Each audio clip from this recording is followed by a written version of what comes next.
Mars, ayan, kakatapos lang pala namin mananghalian dito. Kaya naman ayan, nililigpit ko na nga yung mga pinagkainan namin dito. So, alangan naman, diba, napapabayaan ko lang yan dyan. Charot.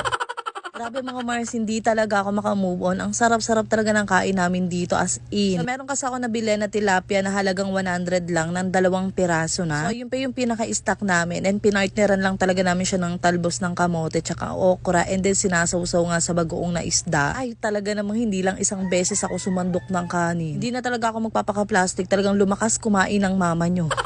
O siya, tama na dahil mukhang maasim na nga ang mama nyo. Eto, naligo na nga muna ako. Dahil talaga man nagiinit ang aking ulo kapag umaga nga ay hindi pa ako nakakaligo. Tas nagmumukha pang maasim. Palang ba talaga, te? Pero yun na nga mga Mars, bali ayan, titiklupin ko nga pala muna itong mga damit na ito. Kailangan na naman namin maglaba habang wala pa nga masyadong ulan. Dahil mga Mars, alam nyo naman, nag-uulan na naman ngayon. Napakahirap na naman magpatuyo ng mga damit, nakakarinde. Kahit yung tipong dryer mo na talaga, ay day, sabi sa'yo, meron pa talagang mga medyo basa-basa. Tapos napakapangit pa nga ng simoy ng hangin, ay wala na talaga, ang baho na talaga. O siya, at ayan nga, natapos na nga pala ako magtiklop dito. And nilagay ko nga pala muna ulit yan sa balde dahil nga inakyat ko siya dito. Aming walk-in closet. Hala, assuming.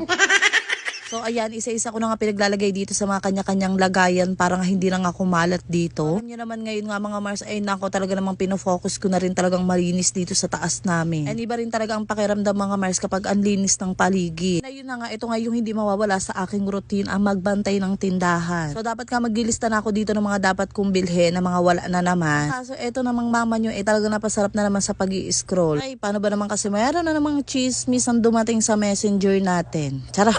So kahit paano naman mga Mars, kahit nag-scroll tayo dyan, ay natapos naman tayo sa ating mga gagawin. And alam nyo na mga Mars, kapag mga ganito nag-uulan-ulan din, is itlog is life ang mga tao. Kaya naman ayan nga, bumili ulit ako ng isang tray. Ay, grabe naman, mukha namang minukbang na naman ang itlog. Sobrang bilis talaga nung nabili nga namin ng isang tray. And then ayan, dahil hindi pa nga ako busy sa mga pag-aasikaso ng mga edit ko, ito muna ang gagawin ko ngayon. Ay, malapit ang pasukan, kailangan na nating asikasuhin yung mga gagamitin ng mga anak natin. Kaya naman ayan mga Mars, habang bantay nga muna ang mama nyo, mag-e-edit nga ako ng mga ipanglalagay ko ng mga names, subjects, sa mga book ng aking Junakis. And ayun, dahil food is life nga ang mama nyo, syempre kakain tayo at ayan, inabutan na nga tayo ni Jowa dito ng palabo. So habang ako nga ay nag-e-edit dyan, ayan, sumusubo-subo na ako dyan ng pagkain.